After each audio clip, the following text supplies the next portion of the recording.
Iskanja, eżis membri tal-Akkademja, Raba u Ħbieb. Nistgħu ngħidu b'wiċċna mill-qudiem li dan il-premju għajjem ħafna interess mhux biss fost l-imsieħba tal-Akkademja tal-Malti, imma wkoll mal-pubbliku li jkun qed isegwi mill-qrib ġrajiet li jorbtu u jolqtu lill-Insil Malti. Bla dubju ta' xejn, parti kbira mis-suċċess li kiseb dan l-onur huwa l-fatt li ingħata l-appoġġ sħiħ mill-ogħla awtorità ta' pajjiżna hekk li l-investitura qed issir taħt il-patroċinju distint tal-eċċellenza tagħha l-President ta' Malta fid-dar uffiċjali tagħha. Hija tassew ħaġa xierqa li aħna bħala Maltin nieħdu ħsieb infakru u niċċelebraw lil dawk kollha li ħadmu b'risk l-identità tagħna.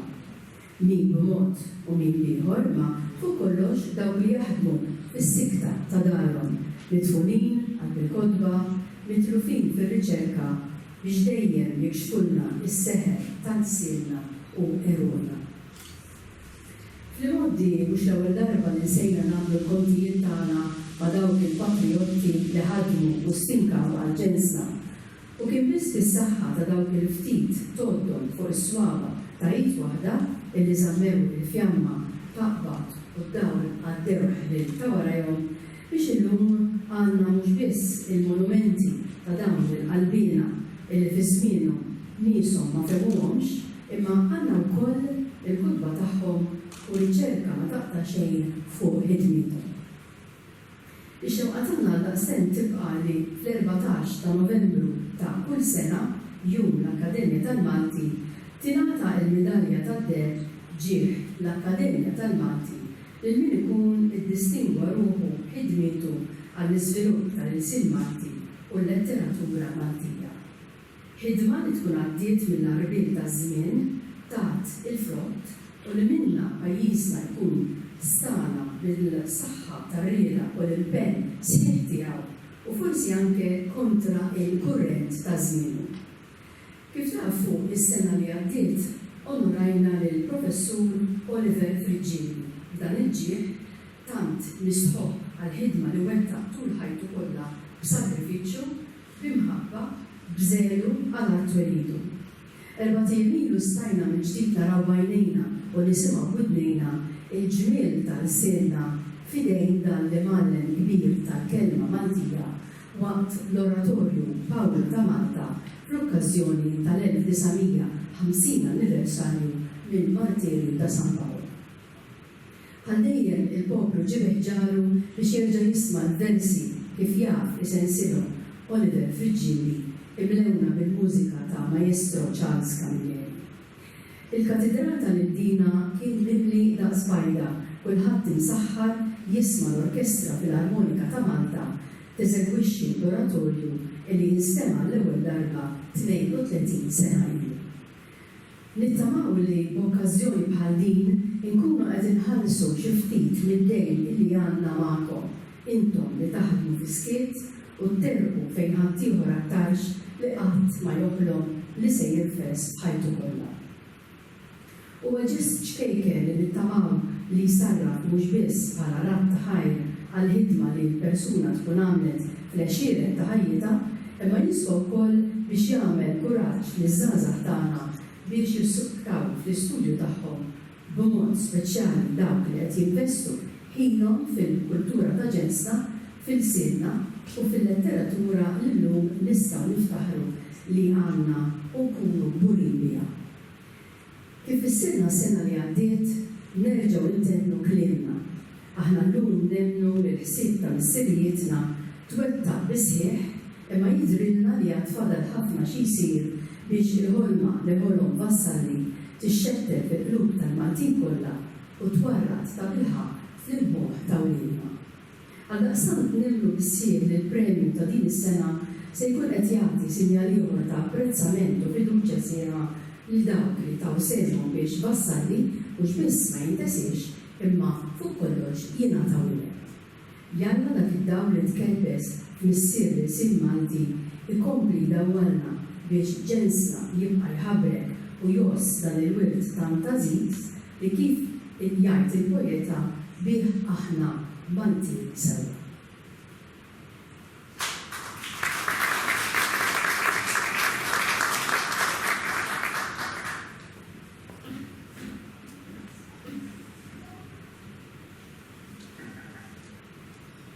Eċċellenza, eżis mistenni.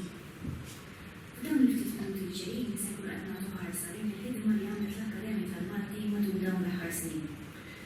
Sa mill-twaqqif tagħha 90 sena ilu l-Akkademja tal-Malti toħroġ rivista speċjalizzata fuq il-sinna. L-eqdem waħda f'pajjiżna li baqgħet toħroġ sena wara sena. Tul is-snin sar żvilupp kbir fiha. Illum hija infittxija ħafna minn riċerkaturi u l-istudjużi tal-lingwistika u l-letteratura Maltija. U hija mistennija minn kittieba stabbiliti u oħrajn ġodda li jkunu jridu jippubblikaw ix-xogħlijiet letterali oriġinali tagħhom fiha. Barra r-rivista Il-Malti, l-Akkademja tippubblika minn żmien għal żmien ħarġiet speċjali.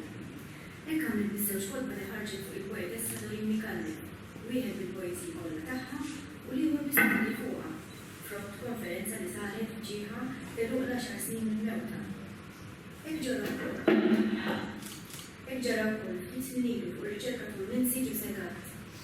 Fi-żmien li ġie, l-Akkademja se tkun qed tippubblika wkoll ktieb b'aktar minn 20 studji ġdid fuq vassalli, frott żewġ konferenzi akademiċi li għamlet dan l-aħħar biex tfakkar il-250 anniversarju minn twelidu.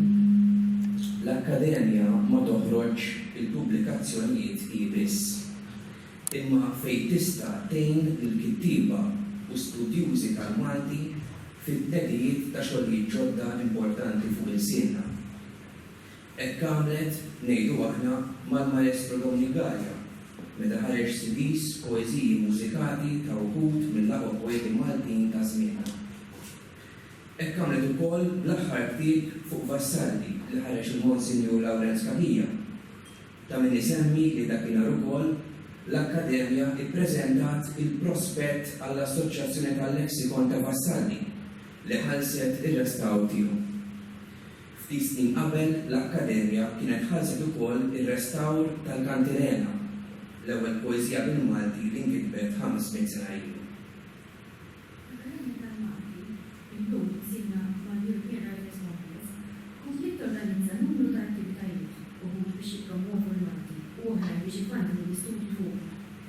Fost dawn insibu sensiela ta' programmi radiofoniċi bil-parteċipazzjoni ta' il-fuq minn 50 awtur, iċ-ċelebrazzjonijiet kull sena tal-Judum Karm, attivitajiet edukattivi bħal dik meta laqgħet studenti tas-sekondarja ma jerba' kittieba Maltin waqt il-festival u aktar taħdidiet akademiċi fosthom tnejn fuq Desoldanis, oħra fuq l-assedju l-bid mill-perspettiva tal-kittieba Maltin, żewġ taħdidiet fuq il-Kantilena filu il-50 sena mis-sejba tagħha, serata filu il-50 sena mill-moviment qawmi letterarju u seminar ftit ġimgħat ilu fuq is-sessiżmu fil-lingwa Maltija. Sikwit għal dawn l-attivitajiet l-Akkademja ssiblet ma' entitajiet oħrajn bħalma huma l-Heritage Malta, il-Kunsill Nazzjonali tal-Isim Malti, l-Università u l-Uffiċċju tal-President ta' Malta. L-Akkademja tal-Malti bħalissa għaddejja bi proġetti sbieħ oħrajn fuq il-sinna. Ma nistgħux insemmuhom kollha hawnhekk. Imma ma jistax jonqos la darba lejla li nsabu fil-Palazz tal-President insemmu it-twaqqif ftit xhur ilu tal-Librerija tal-Malti tal-istess palazz, imsemmija għall-mibki President tar-Repubblika il-poeta Anton Buttigieg. Il-ħidma tal-Akkademja hija għaddejja, mhux biss rajna fl-organizzazzjoni ta' proġetti li jinvolvu ħafna nies, imma wkoll fid-diskussjoni attiva fuq il-ġejjini tal-sinna u fuq kollox fit-tħeġġiġ tagħha lill-Istat biex jagħmel aktar ħalli jassigura li l-Malti jibqa' ħaj u b'saħħtu fil-ġenerazzjoni li ġejjin.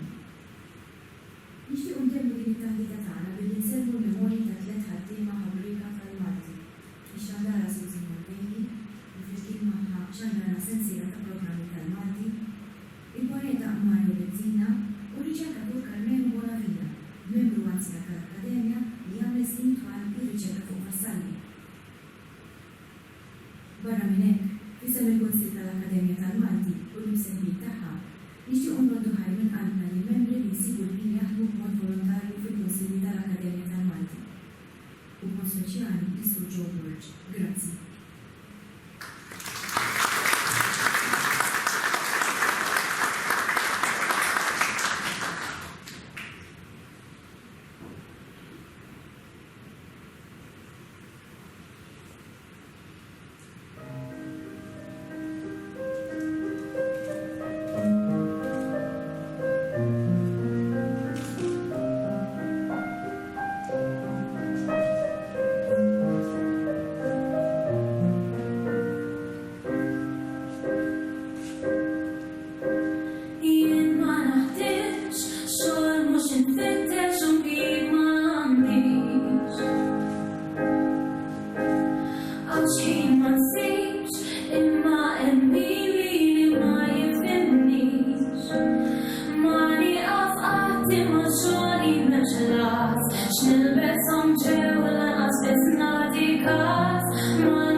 nixtieq li tapprezzawni aħjar.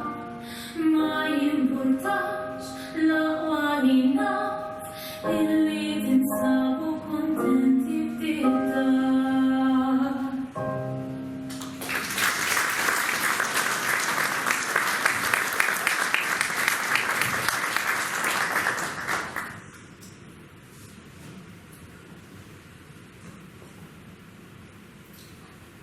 Illum iltqajna biex nagħtu premju. Xi wħud jistgħu forsi isaqsu għal għandhom jingħataw premjiet. Fl-istampa barranija kemm il-darba qrajt artikli f'rivisti letterarji u anki f'gazzetti ta' ċerta portata li l-kunċett innifsu ta' premjazzjoni huwa diskutibbli. Jekk mhux addirittura barra mill-logu. Kien hemm pereżempju min sejjaħ il-ħaġa kunċett elitist. Richard Flanagan, kritiku Awstraljan, saħansitra qal li l-prassi tirrifletti mentalità borghiża. Issa, jekk l-Akkademja qed tippremja nies li fl-opinjoni tagħha ħaqhom jiġu rikonoxxuti, ifisser li ma taqbilx ma dawn il-pożizzjonijiet inseklomien estremi. L-Akkademja mhijiex xirka politika. M'għandix aġendi ideoloġiċi la fil-beraħ u inqas fil-malum. L-Akkademja hija interessata biss fil-promozzjoni u l-kultivazzjoni tal-isim Malti u l-letteratura Maltija. L-Akkademja mod trasparenti u miftuħ għandha mekkaniżmu serju li wassal għall-għażla ta' persuna li mod jew ieħor ta' kontribut siewi anzi ngħid jiena imprezzabbli fil-kamp tal-Malti. L-Akkademja temmen li minħadem għandu jiġi apprezzat, onorat u allura il-premjat. Għalhekk jeżisti il-premju ġieħ l-Akkademja. Issa qabel ma inħabbru ir-rebbieħ, nixtieq ngħidilkom xi ħaġa żgħira fuq din il-proċedura li semmejt, il-proċedura li jiena semmejtha serja u trasparenti. L-Akkademja tagħti ċans lill-membri tagħha biex jissottomettu in-nominazzjonijiet biex minnhom aħna nkunu nafu lil min jixtiequ li jingħata dan il-premju, u mbagħad l-istess Akkademja taħtar kumitat ta' tlieta min-nies li igwidati minn dawn in-nominazzjonijiet jaslu biex jaslu ir-rebbieħ. Fil-fatt nixtieq hawn issa nistieden idejja iż-żewġ membri l-oħra li kienu miegħi fil-kumitat għax il-kumitat jikkonsisti minni bħala President attwali tal-Akkademja tal-Malti, imma miegħi fil-kumitat kelli lill-professur Joe Friġġieri, jekk jetaw itolbu jitla' ħdejja. Il-professur Joe Friġġieri huwa il-President attwali tal-Kunsill tal-Ilsim Malti, kif ukoll lil-Dr. Bernard Micallef, nara hawnhekk li huwa bħalissa il-kap tad-Dipartiment tal-Malti f'dan l-Università ta' Malta. Bernard jekk il-professur Friġġieri naħseb li jibsiefer. Ok, bħalli raġi.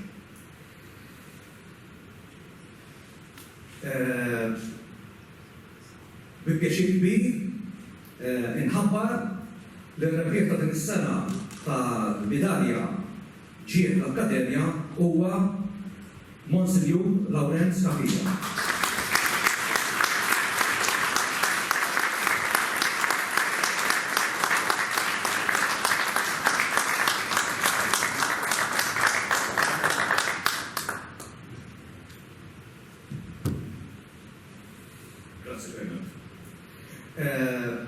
Biex jira qabel ma ssir l-investitura se ngħid xi ħaġa fuq il-karriera u l-kurrikulu tiegħu biex għax hekk jidhirli li għandu jsir fiċ-ċirkostanza u biex nagħti anke ħin biografiku kif inhu neċessarju. Monsignor Lawrence Kakija twieled ħassebbuċ fl-1932 u rċieva l-edukazzjoni tiegħu fil-liċeo tal-Ħamrun anke tal-Belt u aktar tard fl-Università ta' Malta minn fejn kiseb il-liċenzjat fit-teoloġija. Ħadmu d-diesa fl-1956. Beda id-dmirijiet pastorali tiegħu bħala kappellan l-ewwel il-Gudja bejn l-1959 u l-1963 u aktar tard bħala arċipriet f'Ħassebbuċ bejn l-1963 u l-1983. U mat fl-1984 inħatar membru tat-Tribunal ta' Żwiġijiet. Kariga li baqajshom għal 22 sena sħaħ, sewwa sew sas-sena 2006. Fl-1994 ingħata it-titlu ta' Monsinjur bħala membru tal-Kapitlu tal-Katedral. Illum huwa rtirat fid-dar tal-Kleru fejn daħal 16 sena ilu. Bħala President tas-Soċjetà Christus Rex, Monsinjur Kakija kien wieħed mill-fundaturi tar-Rivista Pastor u għal bosta żmien serva fil-bord editorjali tiegħu. Is-sem tiegħu f'din ir-rivista ħeġġitu jidħol aktar fil-fond fl-istudji teoloġiċi. B'neċessità kolli ngħid. Ta' semmu wkoll fil-qasam tax-xandir. Fil-fatt kien involut f'diversi serje ta' programmi reliġjużi fuq Radio Malta u wara anki fuq l-RTK. Wara ġibrit ta' Ħassebbuċ daħal fil-fraternità ta' Charles de Foucault u bda jieħu ħsieb ir-rivista tal-istess fraternità. Tajb ukoll ngħidu li fl-1996 il-Gvern Malti onora lil Monsinjur Kakija bħala ħatru fil-fatt membru tal-Ordni tal-Mertu għax-xogħol li huwa wettaq biss lil Malti. Issa kif xira nitkellmu fuq il-ħidma sfiqa ta' Monsinjur Kakija fil-kamp lingwistiku u letterarju. Ma setax jonqos li bħala żebbuġi jinteressa ruħu fil-ħajja u x-xogħol ta' Duncan Sajla u Mikien Anton Vassalli. Żebbuġi bħalu għal kollox. Fuq il-poeta nazzjonali ħareġ 3 kotba. Duncan, il-poeta nazzjonali, antoloġija kommentata 1999. Duncan, il-ħajja tal-poeta nazzjonali 2011. U anke Duncan bħala Assis 2013. Anke fuq Vassalli ħareġ 3 kotba. Daw kienu Mikel Anton Vassalli ħajtu fil-qosor 1988, traduzzjoni ta' il-Grammatica Melitensis ta' Mikel Anton Vassalli 1996 u kif rajtu anki fil-prezentazzjoni ta' qabli edizzjoni tal-Lexikon jew dizzjonarju Malti Latin Taljan dan ħareġ appuntu sena l-oħra fl-2016. Studji oħra li jmissu b'xi mod jew ieħor mal-sil Malti jinkludu il-verb fil-Malti, studju dwar il-forom 1984, grammatika ġdida tal-Malti 1994, l-sil Malti il-bieraħ illum 1994 ukoll. Edizzjoni tal-ewwel dizzjonarju Malti tal-Kavallier Desan 1999. Ħabbew mill-sim Malti fis-sena 2000 u anke l-ktieb ilsna semitiċi li ħarġ fil-wara. Kif wieħed jista' jobsor, Monsinjur Kakija tara wkoll diversi kotba oħra ta' natura reliġjuża. Dawn jinkludu missieriet il-Knisja 1997, il-Bibja bħala letteratura 2001 u l-istorja tal-kotba mqazza maqlubin għal-Malti 2013. Ta' min jgħid ukoll li fl-1991 kien ittraduċa il-kantiku spiritwali ta' San Ġwan tas-Salib.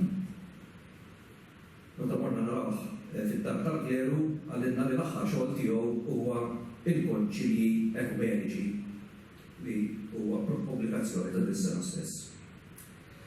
Fid-dawl ta' dan kollu li jedna jidilli li l-għażla ta' Monsinjur Kakija bħala ir-reċevitur tal-medalja ċif l-Akkademja għal din is-sena kienet waħda għaqlija u misfaqqa.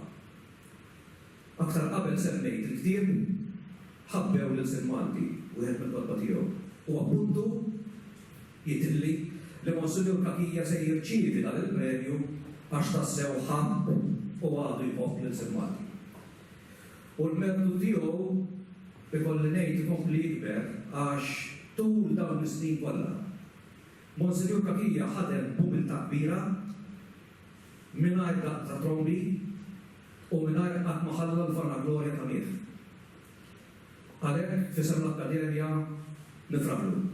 Proset Don Lawrence. Issa nispira l-Akkademja tagħha biex tagħmel l-investitura.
Kelmtejn żgħar l-ewwel netta ringrazzjament. Eċċellenza, Sinjura President ta' Malta, Sinjuri, minn qalbi nixtieq niżżeħħajr lill-Kunsill tal-Akkademja tal-Malti u lill-membri tal-ġurija u lil dawk li ħadu sehem f'din l-għażla tiegħi għadana il-ġieħ kbir tal-Akkademja tal-Malti. Nirringrazzja l-eċċellenza tagħha, il-President ta' Malta li laqgħetna hawnhekk fid-dar tagħha u li aċċettat li tmexxi dina iċ-ċerimonja. F'din l-okkażjoni ma nistax ma niftakarx f'dawk kollha li fetħu t-triq għall-istudju u għal-kidba tal-Insien Malti. Nibda minn De Solidaris u Vassalli u nasal sa dawk il-qalbenin illi bħallum sewwa f'din il-ġurnata 97 sena ilu inaqdu fl-imkien u taw bidu għall-laqda tal-kittieba tal-Malti li mbagħad bdiet tissejjaħ l-Akkademja tal-Malti. 50 sena ilu aħna waqqafna l-moviment Awmien Letterarju. U minn dak iż-żmien rajna ħafna frott bnin ta' kidba letterarja bil-Malti. Rajna wkoll żvilupp f'dan iż-żmien tal-lingwistika Maltija. Iżda dan kollu m'għandux jaqtana mill-għeruq tagħna. Għalhekk inħeġġeġ lill-membri kollha tal-Akkademja u lill-poplu Malti kollu kemm hu sabiex jekk Alla jrid 3 snin oħra niċċelebraw kif jixraq l-ewwel ċentenarju tal-Akkademja tal-Malti. Jalla ikunu festi sbieħ ma fuq kollox ikomplu jisaħħu l-imħabba tagħna u tal-Maltin lejn dan l-insien għażiż tagħna. Grazzi ħafna.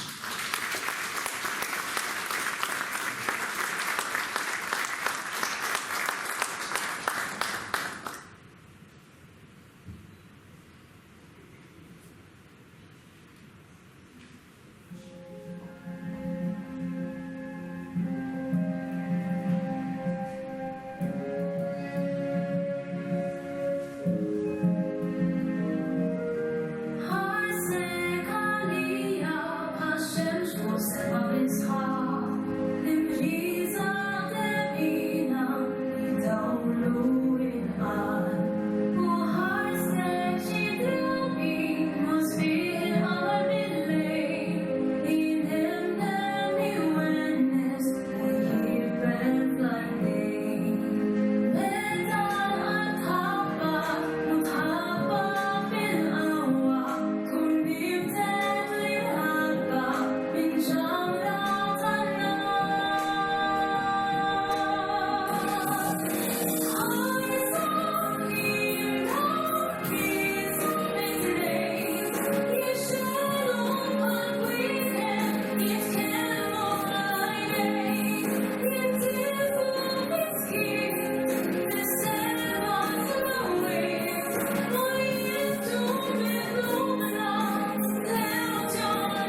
grazzi lill-Monsignor Lawrenz Kakija. X'idea tajba kienet li ġiet lill-Akkademja li kull sena tinġabar biex kif jixraq tippremja lil min tul ħajtu kollha kien tant iddedikat biex jara il-senartu miġjub u indukrat. Jien ngħid li wara kollox il-sinna ix-xurtjat. Għax wara tant sfortuni għadu maħbub u stmat. U jekk iva huma ħafna il-Maltin li jixħduha, wis iktar il-qalbina li dlom jiddefenduha. Il-lejla l-Akkademja minn fost tant nies għaqlin għażlet lil dan ir-raġel illi għal bosta snin ħadem għal ġid tal-Malti, ħadem fil-Kwiet, fid-Del, u qed tpoġġih qudiemna ħajkun bħala mudell. U naħseb li l-koll taqblu ma nkunx jekk l-iżbalja jekk ngħid li ħadd daqsu ma ħaqqu bil-medalja. Kemmtejn talbuni nagħmel biex lilu nagħti qima. U kif diġà ngħidu qed nagħmel dan bir-rima. Jekk ħabib bismu sejjaħlu ma naqqaslu l-ebda pens. Għalhekk se ninsattikli u nsejjaħlu Lawrenz. Lawrenz raġel bil-għaqal. Lawrenz il-bilanċjat. Bennej għaqli tal-sirna. Għallim id-dedikat. Lawrenz raġel zebbuċi. Nisel il-nies dernin. Jien hu għal-kem jien nofsi it-tnejn minnhom ġejjin u kemm aħna kburin. Lawrenz ħabib ta' veru, fil-hemm appoġġ jagħtik, fil-Kwiet minn wara darek waħdu jixed għalik. Nixtieq li dan ir-raġel li tant ħadem fil-Kwiet illum jippermettilna li ntuħ 3 tifħiriet. U attenti, kull tifħira għalina tkun tagħlima li minna nieħdu aħna u ntuħ din it-tislima. Tal-ewwel li f'żożitu fost tant prospetti sbieħ minn tant karrieri l-elxu u għażel l-iktar sħiħ. U fuq kull xogħol ieħor li kien għalih għażiż għażel li jaqdi l-ajru, għażel li jsir qassis. Għażla li baqa' jozza fix-xogħol ta' arċipriet u Monsinjur imma għażla li dilu żgur l-iswied għax għalija kelli warra tant ħolm u tant ġiddiet. U hawnhi t-tieni tifħira li fis-sariet xitwin wara li qiegħda dmiru lejn Alla u l-bnedmin, Lawrenz ma kienx jintefa' f'xi xogħol li Alla l-flus, imma bil-kodba mdawwar jinbidel fis-studjus. Studjus li jħobb il-siena bit-telfa ta' namrat. Imma f'din it-telfa tiegħu jaf jibqa' bilanċjat. U meta kien imdawwar bil-ġlied u bil-feċliet u żamm il-pass tal-għaqal u bieħ u rina t-triq. U jien kuntat nistaġeb kif bla ma ħawluri li dan il-sien tant żejnu daqs l-aqwa professuri.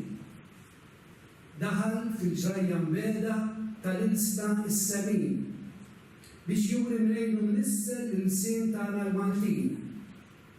Għalih studja anke l-Arbi u xi djaletti tiegħu u mar ukoll li fittex lil min kien tħabbeb miegħu. Kaxaru, Wuzzinu, Soldanis jew vassalli kakija kollha darhom bi kwitu l-ħadd ma jħalli. Meta l-Maltin kien darhom daru fuq il-barranin. L-imsiekel kull ma għamlu ħabbu l-sin il-Maltin. Beġġer, Xrienz, Bonelli, Stume u Brockelman, Dessulavri u Sutcliffe f'min baqa' jaqbad dan. Anke l-vassalli Alep fil-Malti mill-Latin u l-Desoldanis xeba waħħallu x'waħda din. F'bosta kitbiet imxerda fil-kodba u fil-ġurnali tagħna studji fuq ħafna punti grammatikali li mbagħad ġabarhom kollha biex ikunulna gwida f'opra illi sejħilha bl-isem Grammatika Ġdida. Monija bosta noti u osservazzjoni friska donnu li rrit jgħidilna li xeba bl-istess diska. Membru tal-Akkademja li ħadem bla tifħir u ftit għadhom jiftakru kemm sewa fit-twejjir. Imma tielet tifħira taqgħod li taqabilha. Għax din il-ħidma kollha Lawrenz kien qed jagħmilha u laħa l-ġieħ u l-glorja u laħa l-ħiħ tal-flus. Bot minnu li jistana jew li jsir famuż fi ħsiebu kellu dejjem minn dak li rċieva hu jgħaddi kemm jista' l-ajru. Didi li sba' virtu. Mal-min kellu tnejn sodi li bjom qatt ma jfalli, fis-sema kellu l-Kristu u fl-art l-kbir vassalli. Lill-poplu tagħna sarjen nawillu kodba ħfief, juruh il-ġid li għandu, jgħalmuh ma jkunx tellif. Fost dawn hemm bosta artikli li ħarġu għajla u l-ħajja ta' Vassalli u dik ta' Duncan Bsajla. Lawrenz ħadem bil-bosta, fis-skiet u bl-umiltà, jalla kull wieħed minna jifhem il-verità. Lawrenz mhux bħal tsunami ħallina l-kol marqin, l-effett tat-tagħlim tiegħu bħal xiex fil-jiem xitwin. Il-xiex li għadu sejjer u aħna għadna għaċċanin. Lawrenz, kompli lid-dina b'tant xogħli jidderbin. Grazzi tal-ħidma tiegħek, grazzi ta' tant min. Kif qatt nistgħu nroddulek, iħallsek il-bambin.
Storia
Sallim kulħadd, nistax nfisser kemm il-mosni onorata u privileġġjata kull meta l-Akkademja tal-Malti tażel biex ittella xi lejla jew avveniment għaddallu ġewwa il-palazzi. Fejn fil-fatt huwa xieraq l-Akkademja tal-Malti tfakkar u tella biex ikun u nifirħu u kultant ukoll emozjonaw lurna dan il-kobor tal-Sintana. Illum huwa avveniment annwali li l-Akkademja oġoba it-tella ġewwa t-tieni dar tagħha. Illum jiena San Anton, il-Palazzi San Anton qisu bħala t-tieni dar tal-Akkademja. Minħabba li fil-fatt għandha sede fil-librerija ta' dan il-palazz.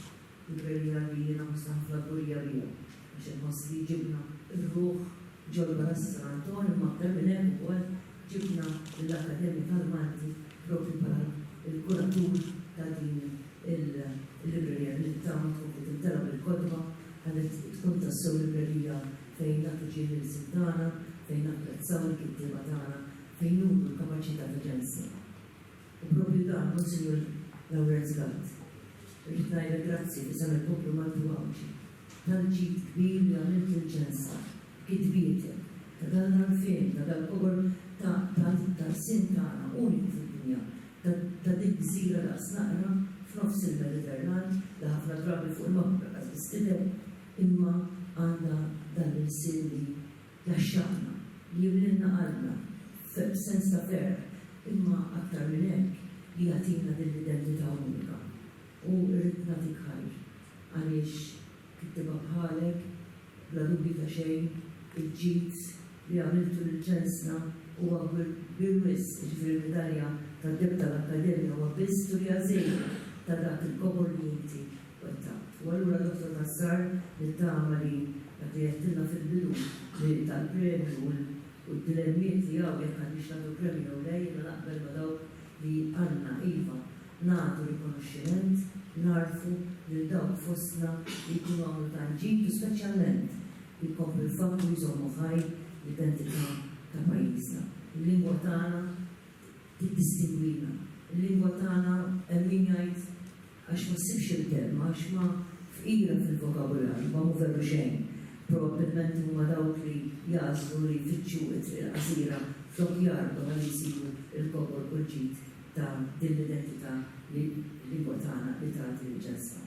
Grazzi ħafna Monsignor Lawrence Gatt, grazzi ħafna l-Akkademja Kakija, skużani, Monsignor Lawrence Gatt, Kakija. Monsignor Gatt, niftakar Lewis.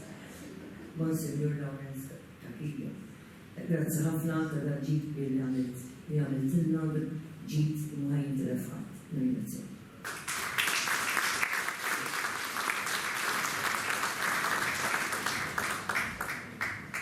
Nerġa' nistieden l-eċellenza tagħha issa x'għandna xi wħud li jixtiequ jippreżentaw xi kolba għall-librerija għandhom u tiġix. Nibdew minn Andrew Xiberras.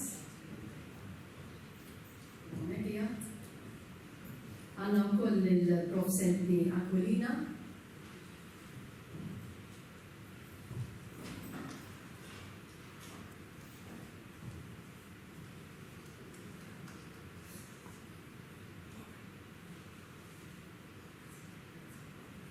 Sur Sergi Manġon.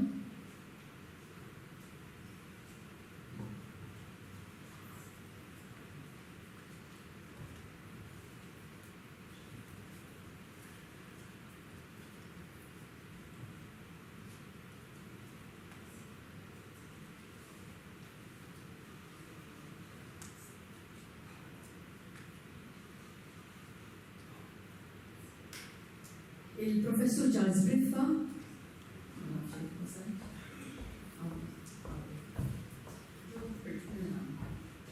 Rita Saliba.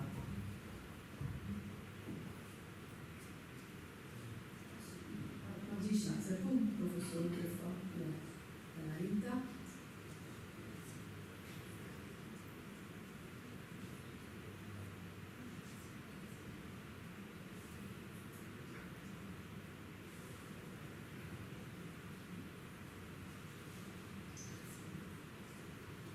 Nisida issa li Monsignor Lawrence Saħħija li jixtieq jippreżentalek ukoll xi ħaġa.